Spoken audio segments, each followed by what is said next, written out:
So I just got off a call with a coaching client and we were talking about systems, specifically about how you market a property after you sell it. See, this is what I know about most agents. When I talk to them about getting their systems out of their head and onto paper, it becomes increasingly difficult for them because quite honestly, they just don't know where to start. And one of the easiest ways that I can describe it is to try to take yourself, put yourself in the seller's shoes, assume the seller brain. If you haven't sold a property in quite some time, this might take a little bit of doing, but ultimately, what you want to do is put yourself in the seller's shoes and call it like the seller's journey. Figure out all of the touch points, all of the points of communication that you would want to have if you were selling your home and you were hiring yourself to do that. So the way that I kind of break this out is there's like 5 different key areas that you really want to focus on. That is number one, it's the pre-listing. Okay, so pre-market before the property actually goes up for sale. Number two is on the market. So what is it that you're actually doing to, promote the listing, stay in contact with the client? Number three is when you get the waiver, or sorry, when you get a conditional sale. So you've got an offer, it's now conditionally sold. What are all of the things that you have to do once it's conditionally sold? Number four on the list is, breaking this whole thing up into 5 sections. Number four is to like when you get the actual waiver of the property. So the property is now sold, it's reported firm, right? But they haven't taken possession of it yet. And number five, the fifth area is to the after sales service. So what is it that you're going to do in order to service the client still throughout the rest of their journey?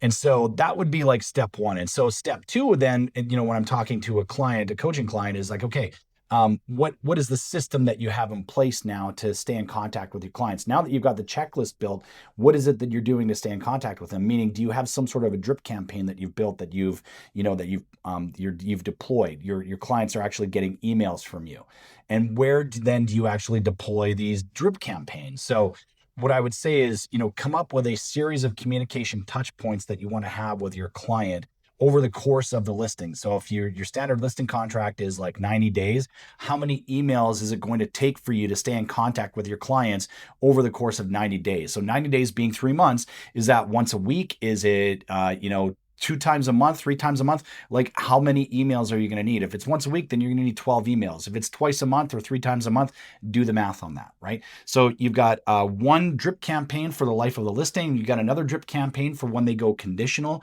You've got a third drip campaign when they actually go firm on the property. So when the property actually sells. So now you've got these communication touch points. They're, as soon as property goes conditional, they're going from one drip campaign to the next, and you're basically answering all of the questions that they wind up having. Same thing going from conditional to firm. You're going to have the same communication touch points, but you're going to be answering all the questions that they're going to have as soon as they go firm. I'm not going to get into what those are. If you don't know what those are, then use AI, Google them, or try to pull them out of your brain and get them down on paper. Now, that's all great stuff. You've got a checklist, you've got a system put together, you've got communication touch points. Now, the biggest thing that I was talking to my coaching client about was this. What is it that you do that is going to make you uncommon amongst the common people within this industry? So making you become like this, where I got this from is like David Goggins. Okay. David Goggins is probably the most uncommon dude on the planet of the earth. This guy will run until his feet fall off of the ends of his legs, like until he's unable. Even then he'll probably still be running on the stumps that are left. Okay. This dude is one uncommon guy amongst the most common people on planet earth. So I want you to think about what's going to make you uncommon amongst the common people within this industry. And let me give it to you this way. What is it that you actually do to promote the sale of a property? What is it that you do to market the sale of the property? Like, you've had a listing that you've had for 4 or 5 or 6 months. It's been incredibly difficult to sell. How do you tell that story? How do you market that? Because see, this is what most agents will do. This is what most offices will provide to their agents. They'll give them some sort of social media marketing graphic. You know exactly what I'm talking about. They're going to give you the social media marketing graphic. You're going to take that. You're going to post that up to Facebook. Maybe if you got Instagram, you'll post it over there. Maybe if you're on X, you'll post it up to X. You're going to post one time about the property that you just sold. And my question to you is, why aren't you telling a story about how you actually got that property sold? You guys will market the hell out of a property to actually get it sold, but you won't market the hell out of it after the property has sold. And my question is, why not? Are you not still in the client acquisition game? Because if you're in real estate, everything that you do is based on lead generation and number. If you coach with me, you know this, you've heard me say this. Everything that you do is based on lead generation and lead conversion. Those are the two things, those two responsibilities that you have as a real estate business owner, real estate entrepreneur. Those two things, those are the two responsibilities that you have day in and day out. So let me ask you this again.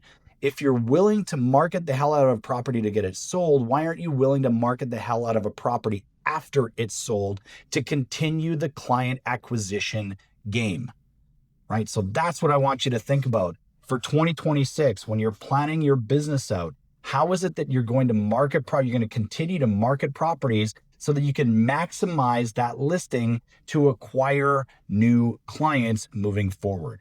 Don't just be part of the common crowd where you're going to take a social media graphic that your office provides to you and post it up to Facebook or to Instagram, okay? This business is all about work. It's all about innovation. It's about doing things differently. And the ones that do things differently and the ones that do things consistently, in my experience, are always going to be the ones that win. All right, that's all I got for you. Hope you got some value out of this. Take care.